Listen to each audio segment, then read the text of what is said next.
Ұлғайған кезде мыналар гүлдеген кезде бар ғой. Мына мысалы ана гүл бар. Бір не сияқты бір көгершін бір көбелектің қанаты сияқты да бір қоңырау гүлі.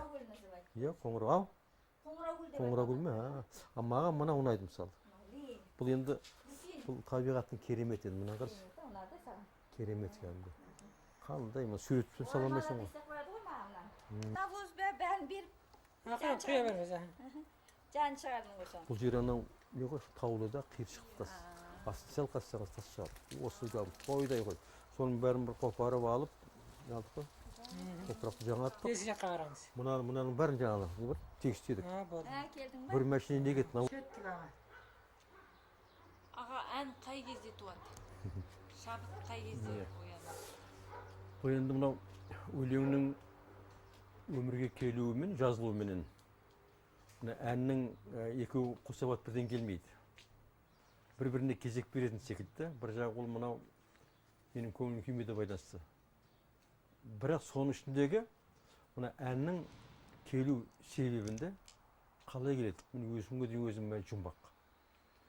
Ол көрінбейді.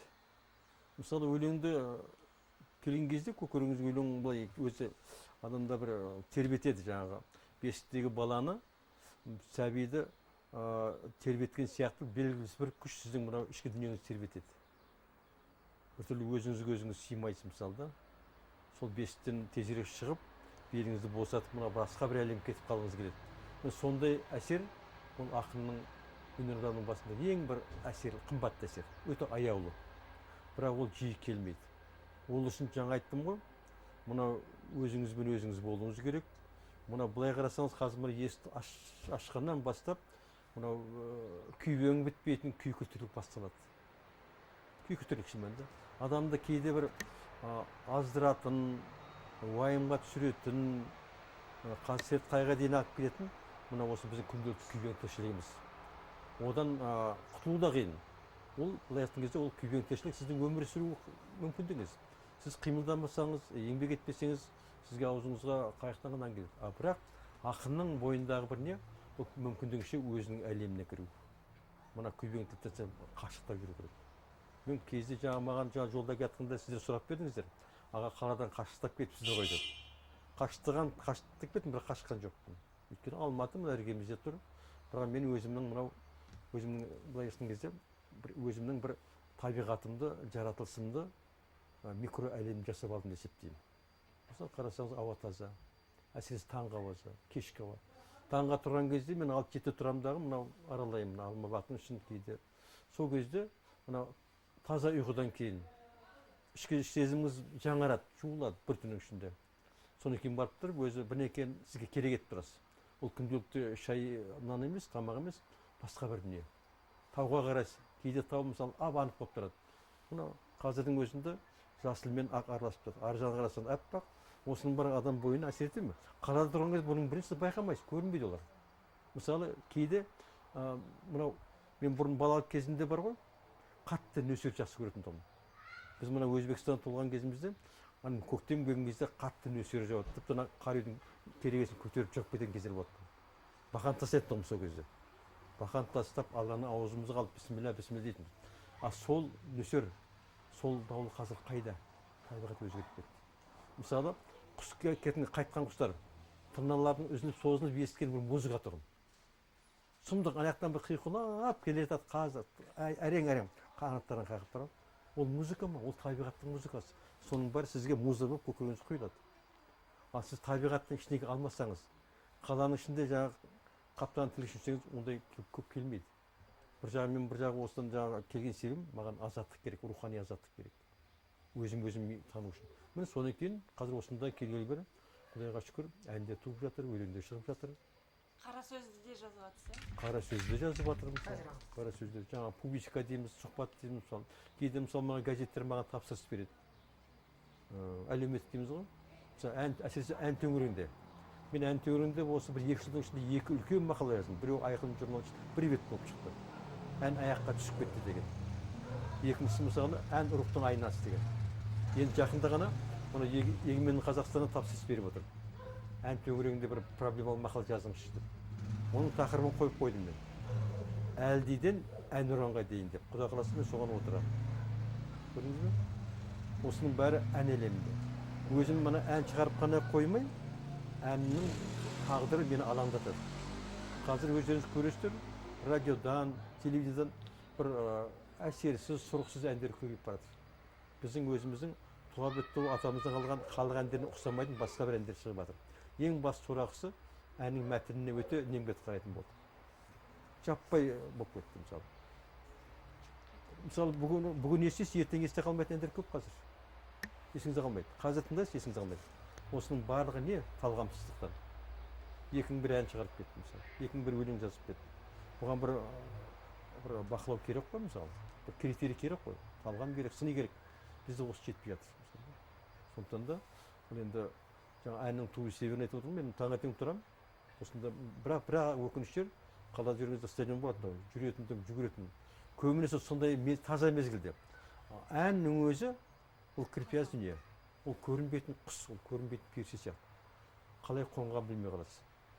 Сол қонған құс маған қонды, мен таза болуым керек. Ішкі дүнием таза болу керек. Анау қабылдайтын. Ана бір кіріп қалған құс үйге ешкім жоламайды ғой мысалы. Тазалыққа қонады екен бұл. Ән де өлеңде шығармашылық дүние бұл рухани таза. Менің ішкі әлемім таза болмаса, ол менен безіп кетеді мысалы. Ол жерден ақын болайын. Мысалы көріп отырсыз ғой, анау осы Алматының үстінен мынау тізіліп баратқан бір қазтырманы көрдіңіздер ме? Көрген жоқсыздар. Өйткені Алматының мынау қабаты жаңа экологиялық ауа таза бөлінген. Оны олар айналып өтеді екен. Мен бұрын қарасам, олар таза жақпен жүрді. Алматының үстінде еш уақыт жүрмей өткен Алматы бұзылған, ауасы бұзылған. Олар да тазалықтан аңсайды. Мына бір әнде құс сияқты дүние, өлеңде құс сияқты дүние. Аға, сосын енді Мен өзім соған дайындалуым керек екен. Әкеге қарап ұл өсер, шешеге қарап қыз өсер дейді. Өзіңіздің балаларыңыздың ішінде сіздің жолыңызды қуған, өнерге жақын. Енді мынау бала дегеніміз бұл айтып отырмын ба, әрқайсысы мысалы бір әке шешеден туылған болғанменен әр баланың өзі тағдыры, былай мінез құлқы айырбасқа. Жаңа мынау кішкентай немеремен бізге анау гүлге неге су құйып жатырмыз да, соның өзінде мінез бар. Ол қаламай ма? Ол кетіп қалады. Өйткені қарсылық білдіріп жатыр мысалы да. Өйткені оның еркіне тісіп отқан жоқ. Біздің өтініміз бойынша амалым жоқтығынан. Осының өзінде адамның болмысы бар.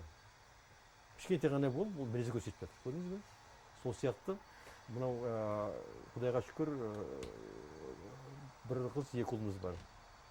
Өздері шаңырақ көтеріп, өздері қалада тұрады. Өздерінің қызметі орны бар, жұмысы бар, Құдайға шүкір. Бірақ енді ақындық бұлай қабілет олардан мен әлі көрінген жоқ. Бірақ музыка, әнні көрініп жатыр. Мысалы, кенже балам Еркебұлан Сапарбай қазір Құдайға шүкір танымал скрипкашы мысалы. Ал енді мен өзім ойлаймын, ол енді бар нәрсе жоғалмайды ғой. Ол текке қанға байланысты. Мен мысалы ол жаңағы кішкентай Еркайым деген қызымыз бар мысалы.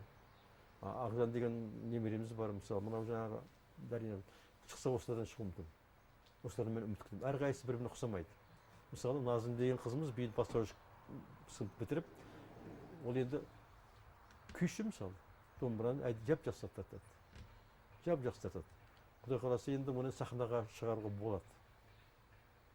Көрдіңіз бе? Бұл енді айтып отырмын ғой, мен ақындық болмағанмен ең басты солар қазақ тілін білсін, ана тілін. Сосын барып ол бірте-бірте ашылады. Мен өзімде мысалы 10-шы сыныпта оқып жүрген кезде өлеңді андай жазбайтын. Өлмек үшін. Бар мәселе мынау студент кезінде, есейген кезінде. Кештеу бастадым өлеңді. Тіптен 30-дан келген кезде бастадым ау деймін. Сол сияқты кейде булығып жатады кейде. Ол мінезден, жаңағы өзімнің тағдырымнан кішкентай кезімде. Мынау тасты жарып шығатын бір шөптер, гүлдер болады ғой табиғи жұрт. Сол сияқты. Шын талант болса ол тасты жарып шығады. Сондықтан мен Құдайға шүкір мынау немерелерімнен күтемін шынымен. Ол бар нәрсе жоғалмайды мысалы. Сондықтан да. Сосын апай туралы жаңағы алғашқы сыншым деп айтып жатырсыз ғой. Енді Музыка саласы. Енді өздеріңіз көріп біліп жүрсіздер. Ол үйдегі жеңгелеріңіз де ол былайштың кезде өнер адамы. Шымкентте кейін ашылған бір оқу орны бар, қазір де бар, Мәдениет институты деген. Соның жаңағы музыкалық факультетін бітірген. Яғни мынау балабақша музыканттар дейміз ғой. Мынау балдарды кішкентай ғана балдарды 2-ден бастап балдарды музыкалық тәрбие береді. Билетеді, ән айтқызады. Бұл үлкен өнер. Мысалы үлкен адамды мысалы ән үйретуге оп оңай. мына кішкентай ғана жаңа ғана Даринамызға ән үйретіп көріңізші. Басқа әр бәле, әр үйден келеді ғой. Сонда мысалы қарамағында мысалы күніге 30-40-50 бала болады, соларға ән айтып би білетеді. Бұл үлкен мынау жүйкенің жұмысы. Бірақ Құдайға шүкір 35 жылдан асып жатыр. Сол кішкентайларға бойына мынау ән әлемін сіңдіру. Сосын үйге келген кезде де мысалы кейде мен өлең жазып жатсам, кейде ән шыққан кезде ол енді оған бейтарап қарамайды. Ең бірінші сыншымызда ол менше демей ақ қояйын, тыңдайтын сол кісі мысалы. Мына ән жөнінде талғам өте жоғары. Өте жоғары. Мысалы, мына әнің ана ұқсап кетті деп жатса, оны кім ойланып қаламын. Дегенмен де өзіңді жаңағы ішкі былай қабілет, әке-шешесінен бастап қабілеті бар. Сондықтан да ол мен тыңдаушымда сыншы демей ақ қояйын, бірақ деген сыншы ол үлкен ғой, кәсіби сыншы ғой. Бірақ ең бірінші тыңдайтын, бағалайтын осы үйдің жаңағы жеңгелері.